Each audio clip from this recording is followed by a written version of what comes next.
Si vous travaillez dans une petite société qui joue avec la loi, je parle des sociétés qui travaillent dans le domaine du Forex notamment, il y en a encore beaucoup en exercice en Israël, eh bien il va falloir faire attention parce que la loi se corse, il y a une décision de justice dont on va parler avec un avocat spécialisé, Jordan Zagdoun, eh bien qui risque de faire mal aux contrevenants. C'est parti. Israël, comment ça marche ? Vous allez adorer comprendre Israël.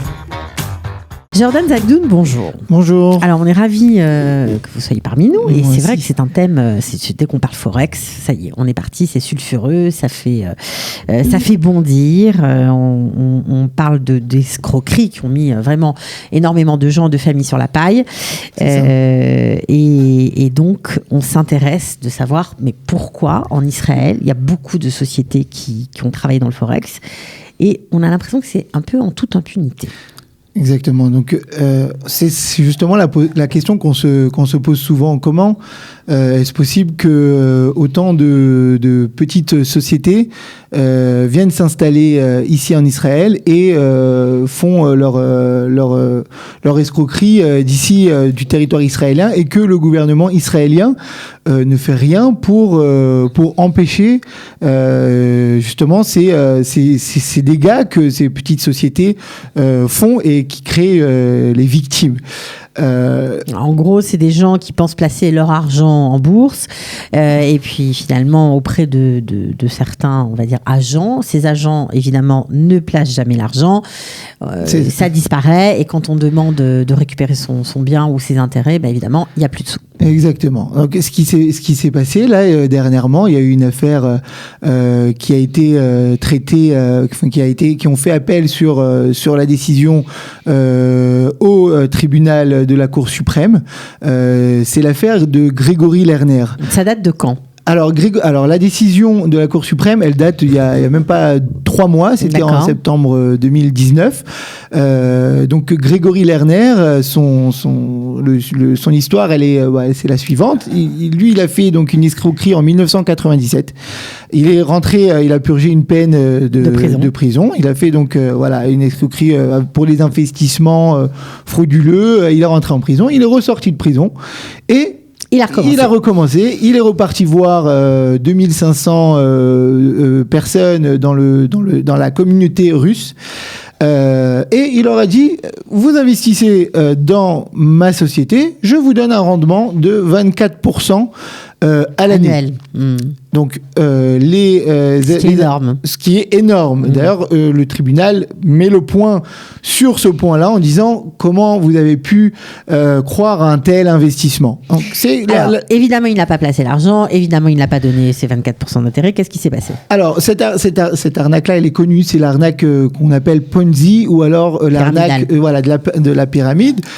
Chacun met son argent. Celui qui veut retirer, on utilise l'argent de l'autre pour rembourser la première personne.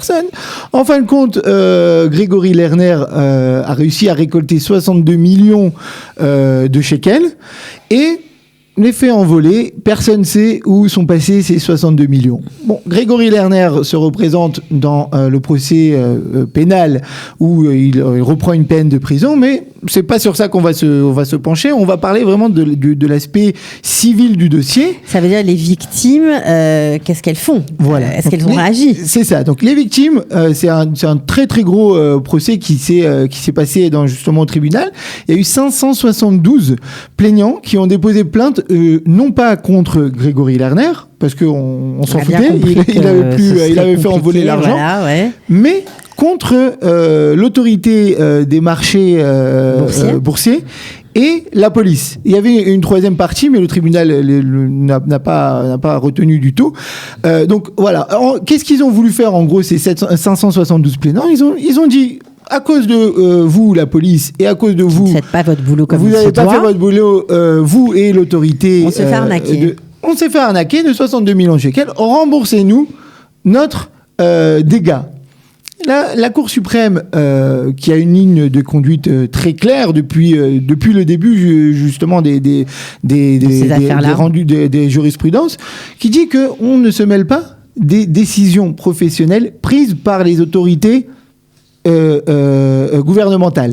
Alors ça c'est le fil rouge. Et c'est très important de comprendre. En Israël, qu'est-ce que, peu importe de quoi on parle, le tribunal donc ne se mêle pas quand il y a un organisme comme la police, comme les autorités des marchés financiers ou autres, ne se mêle pas de leurs décisions. C'est leur vie, ils font ce qu'ils veulent. Ça veut dire ils décident ce qu'ils veulent en fait. Alors ça veut dire, en gros, dans le cadre de la loi, mais bon. Voilà, alors. La police, elle va, par exemple, on peut pas venir attaquer la police. Si une personne s'est fait attaquer dans la rue, on peut pas lui dire vous devez me dédommager parce que vous n'avez pas fait votre travail. Non, ça marche pas comme ça. La police met un certain dispositif. S'il y a eu, on peut pas tout empêcher, toutes les délinquances ou les attaques. Il y a des cas où il y a des attaques qui se passent, mais le tribunal dit, moi je fais confiance à la police d'avoir placé ces hommes là où il le faut. Okay. Donc, je ne me mêle pas des décisions prises par la police. Autorité gouvernementale, donc ça... Voilà. Ils se gèrent eux-mêmes, on va dire. Exactement. On rentre pas dans leur salade. Il faut bien préciser qu'on est on parle du droit des dommages. Oui, bien sûr. On n'est pas dans le pénal. On n'est pas dans le pénal. On est dans le droit des dommages qu'on appelle en hébreu dîner nezikim. C'est-à-dire, on peut pas demander à la police dédommagez-moi parce que vous avez fait une. Donc, alors, c'est ce qu'il dit le tribunal de la Cour suprême. Il dit de la même manière que moi, je ne peux pas me mêler de la décision que le marché, l'autorité de marché boursier a pris pour empêcher ou non cette escroquerie, je ne peux pas la tenir responsable pour cette escroquerie, donc je ne la tiens pas responsable. Et donc les victimes sont déboutées. D'ailleurs, il y a 3 juges qui ont jugé justement cette affaire, et le 3e, il dit mon cœur est avec les victimes, mais on ne peut rien faire dans ce cas-là. Et de plus, il savait que les 24% proposés par Grégory Lerner, c'était déjà. Donc eux-mêmes, ils se sont rentrés dans un risque, et quand ce risque-là se concrétise, on peut pas venir voir l'autorité leur dire rendez-moi mon argent. Alors ça, c'était comme ça pendant longtemps, ce qui fait que ces petites sociétés ont pu, on va dire, travailler, j'aimerais mieux dire escroquer en toute impunité. Voilà, mais il y a eu une autre décision. Exactement. Alors parallèlement à cette décision prise par la Cour suprême en 2019, il y a à peu près la même histoire qui se traite au tribunal Mechozi. Donc, le tribunal Mechozi, c'est une instance avant la Cour suprême. Et le tribunal Mechozi, la même histoire, c'est une histoire avec U-Trade. U-Trade, c'est aussi un genre de fonds d'investissement. D'accord. Les personnes ont investi leur argent, n'ont plus jamais retrouvé leur argent. Encore une fois, on ne parle pas de l'aspect pénal de la personne, on va parler de l'aspect du dédommagement des victimes. Voilà. Parce que les victimes ont demandé dédommagement devant le tribunal. Quelle a été la demande donc des victimes? Il y a eu 4 victimes dans ce dossier-là, pas comme dans l'autre, il y a eu 4 victimes, et ils ont dit nous demandons à la Cour de tenir responsable l'autorité des marchés financiers de ne pas avoir empêché cette arnaque. La même chose. Sauf que la réponse du tribunal était tout à fait différente. Un juge du tribunal Mechozi dit Adkan, là, moi, je vais faire quelque chose que jusqu'à présent, personne ne l'a fait, surtout pas en Mechozi, personne ne l'a fait, et je vais tenir responsable l'autorité des marchés boursiers de ne pas avoir empêché cette arnaque. Elle cite bien très bien le cas, et je vous invite les personnes à regarder la décision de la juge, mais c'est très clair et très précis, et pour la première fois dans l'histoire de la jurisprudence en Israël, un juge rentre dans la décision professionnelle d'une autorité gouvernementale. La partie de l'autorité boursière dit une des raisons, elle dit nous ne pouvons pas gérer toutes les petites entreprises frauduleuses qu'il y a sur le marché, il y en a trop, ça demande trop d'investissement pour pouvoir empêcher ces arnaques-là. Pour envoyer des inspecteurs, pour regarder, etc. Donc si, on n'est pas responsable. Nous ne sommes pas responsables. Vous n'avez pas le droit de nous tenir, compte tenu de la jurisprudence, vous n'avez pas le droit de nous tenir responsables afin de déménager. La juge ne retient pas cet argument et dit que justement l'autorité marché boursier, dans ce genre de cas-là, son devoir, c'est d'empêcher les arnaques. Dans le cas c'est l'affaire Rotem contre Rishut Lenia Roterer, et elle a tenu responsable l'autorité et a demandé à dédommager les victimes. Ouais, donc là, ça devient sérieux. Et ça devient sérieux. Beaucoup d'argent, j'imagine.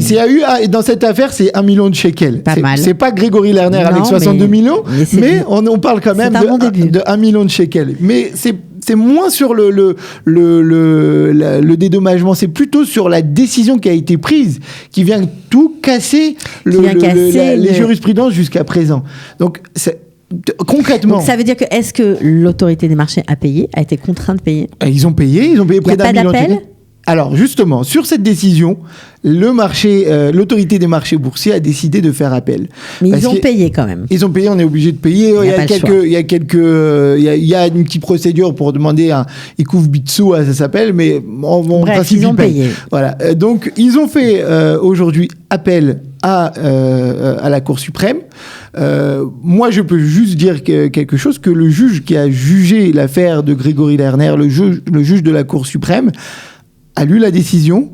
Il n'y a toujours pas de décision, mais lui, il a lu la décision du Merkozy et il a dit que c'était extrêmement ingénieux et très très bien formulé et très intéressant. Donc nous, on attend de voir. Voilà. Le suspense perdure. Est-ce que non, parce que évidemment, pourquoi ça nous intéresse et pourquoi on en parle aujourd'hui, c'est parce que il faut mettre en garde si il y a des sociétés, qui travaillent de manière frauduleuse et qui font des arnaques. Terrible, et bien forcément, si l'autorité des marchés aujourd'hui rembourse ou est contrainte de rembourser les victimes de leurs arnaques, elles vont tout faire pour justement aujourd'hui empêcher, parce que ça va être la chasse à ces sociétés. Voilà, ça s'est inversé. Si vous voulez, la responsabilité, elle s'est inversée avant. Il était temps. Voilà, et il était temps, et on verra donc ce que va dire la Cour suprême. Mais le marché boursier, l'autorité des marchés boursiers jusqu'à présent. Si vous voulez, ils avaient, ils savaient sur quoi ils géraient. Et là, ils ont reçu. Donc ça veut dire que si jamais cette décision, coup de fouet, c'est clair. Et si jamais cette décision est confirmée par la Cour suprême, il va y avoir la chasse aux entreprises frauduleuses en Israël. Exactement. On est bien content. Tout le monde viendra déposer plainte, non pas contre ces mêmes sociétés, mais contre l'autorité des marchés boursiers qui n'empêche pas ces mêmes sociétés-là de faire ces escroqueries. Si les autorités vont devoir rembourser toutes les victimes, elles vont pas être. Elles vont embaucher beaucoup d'inspecteurs pour mettre au clair tout ça. En tout cas, merci Jordan Zagdou de nous avoir parlé de cette décision de justice importante. À bientôt. À bientôt. Israël, comment ça marche ? Vous allez adorer comprendre Israël.